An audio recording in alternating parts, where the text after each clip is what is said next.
All air conditioners are different, but basically the same application of turning on the unit is done by the remote.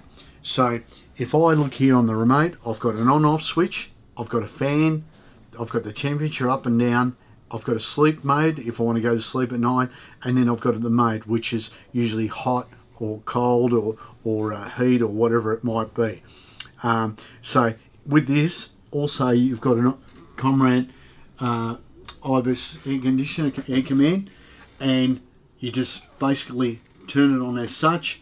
Then you go up with your dial if you want it up on 30 degrees, which I'll bring it down to whatever you want it. Then to change the mode from cool, you've got heat at the moment, then you go fan, cool, and then back to dry, tropics, and then back to heat again. Over here you've got your fan, which is, you've got auto, high, medium and low. And to turn it off, you just push that button again. Usually in an elite van, above the stove, you've got a cupboard. Now when I open up the cupboard, you'll see all the electronic panels. So we'll open it up. Over here on the right hand side, you've got a 240 cutoff. If you do something wrong with the electrics, this will trigger off and cut you 240 if you've put something wrong or earthed something wrong. The other side of it is here. This is a pump. This is your water pump for only when you're free camping. You don't need your pump on while you've got mains pressure connected outside. So we turn the pump on, we turn the gas on at the front, and we're free camping, and we put this slide on, which is a water heater for gas.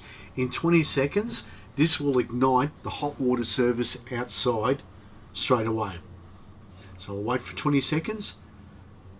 If it comes back on, it means we've got no gas in the system, or the gas is turned off on the front. In this case, because we're in a warehouse, it will find out it will come back on.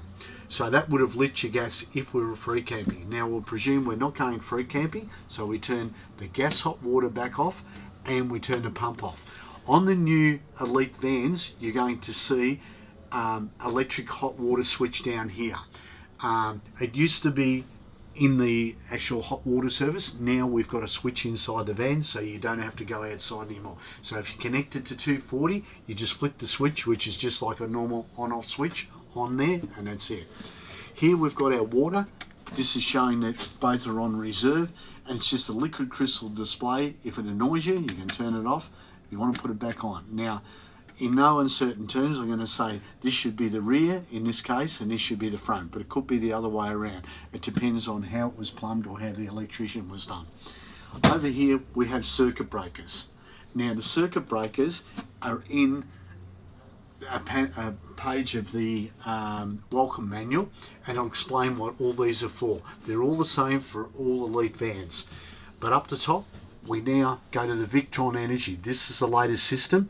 We've got a setup and we've got a select. To scroll through this system, we don't need to touch setup or select. We just have to go to plus or minus will take us through. So if I touch the minus one now, the light will come on as such. You can see that it's charging at 13.02 volts. Then the next one, we push it again. It's drawing 0.10 amps. Then I go again, it's drawing 1 or 2 to 1 watts. Then we go to amp hours. It's a new system, so it hasn't got much. Then we go to the battery. This is the important one that I want people to know, how much the battery's got in store in it. Then the next one's the heat of the battery. Won't worry about that. Then we'll go back again to the charging. Now, as you can see, it's on 13.02, and we have 240 in this van now. If we shut the 240 off by cutting out the 240 cutout, this will decrease down to maybe 12.1 or 12.2, 12.3, and that will show you what the solar is charging through outside in the sun. But we're inside a shed at the moment, so we're going to turn it back on, and now we've got our power coming back into a van.